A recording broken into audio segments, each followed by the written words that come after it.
আরে আজকালকার বাচ্চারা পড়াশোনাই করতে চায় না। अच्छा। আর আমাদের বাপ দাদার আমলে সে নদী পাহাড় জঙ্গল পার হয়ে হয়ে পড়াশোনা করেছে তারা। হ্যাঁ ভাই, ঠিক বলেছিস। আমার দাদা তো যখন আকাশে বিদ্যুৎ চমকাইতো ওই আলোতেই 2-3 চ্যাপ্টার পড়ে ফেলতো। ভাই আমার দাদা তো রাতে যে বিড়ালের চোখ জ্বলতো ওই আলোতে পড়ালেখা করতো। আর আমার দাদাকে দেখে পুরো এলাকার লোক জ্বলতো, উনি তো সেই আলোতে পড়ালেখা করছে। ভাই বাপ দাদার কথা বাদ দে, আমরাই তো কত কষ্ট করে পড়ালেখা করছি।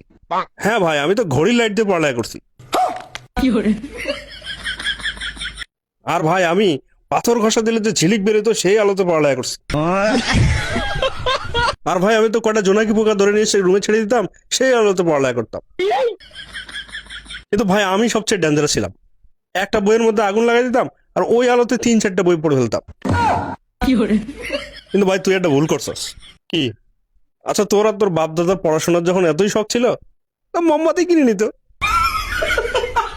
আর শালা তোর আর তোর বাপ দাদার পড়াশোনার এত ঝোঁক ছিল তো দিনে পড়ালেখা করতো।